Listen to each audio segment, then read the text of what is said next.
The industry has embraced streaming, finally. It took a little while, but why choose Roku over Apple or Amazon or Google? Well, I mean, Roku is the #1 streaming platform in the United States.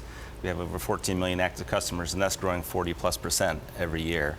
And you know, we stream over 1 billion hours a month, and that's growing 60+%. So why choose us? We have the best products at the best price with the most content. Roger, you're bullish on streaming. I am, very.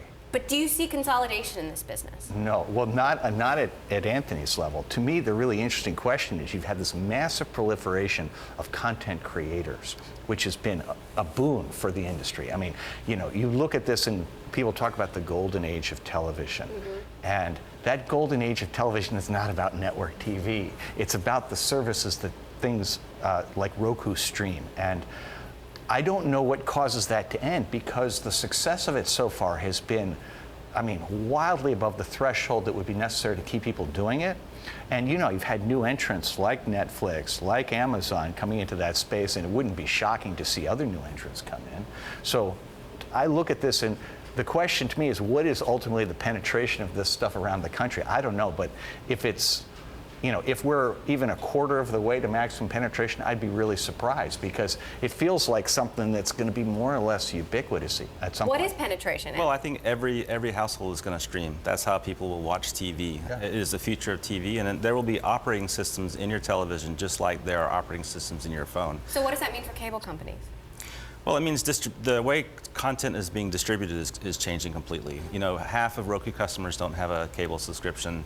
You can, and those that do, they can get it on their Roku. You can download a Xfinity app on your Roku TV, and you don't have to have a cable box. So what it means is that the way television is being distributed is changing from sort of quasi-monopolies of cable boxes, from satellite and cable companies, to operating systems like Roku. And that change is happening very quickly.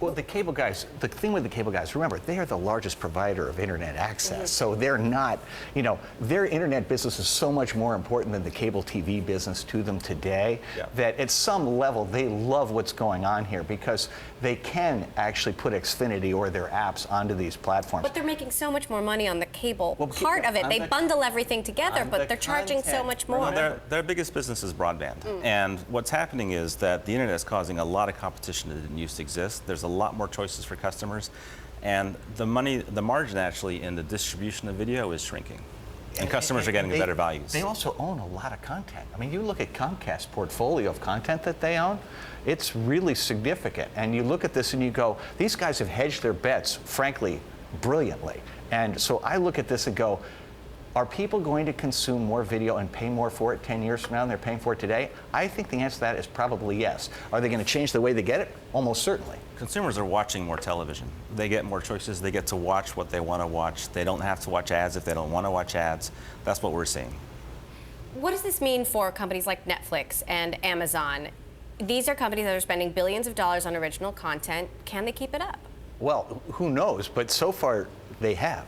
And, you know, the failure rate when you first start up is normally very high. That is to say, once you get experience, in principle, you should be better at doing something.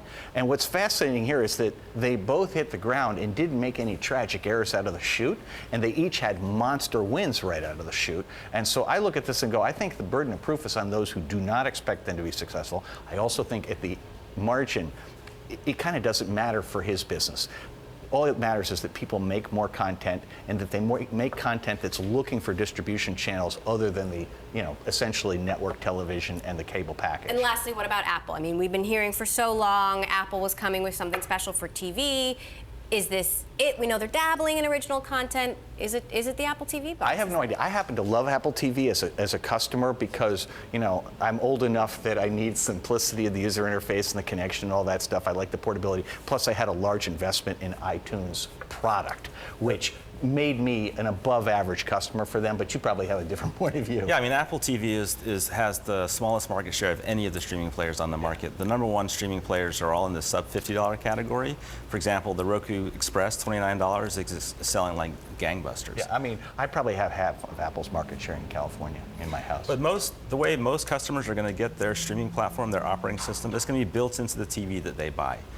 Roku, you know, last year, 1 in 8 TVs sold, smart TVs sold in the U.S. were powered by Roku's OS. This year, 1 in 5 smart TVs sold will be powered by Roku's OS, and eventually that's going to be, every TV is going to come with an operating system built in. Is there an economic model in putting the OS into the TV for you, or is that a loss leader that basically powers up the rest of the business? Yeah, so we gain market share by distributing players and license the TV, but that's not how we make money. Our business model is we're an advertising and content distribution platform. I mean, one of the big things about streaming that most people don't realize is the world of advertising is completely changing.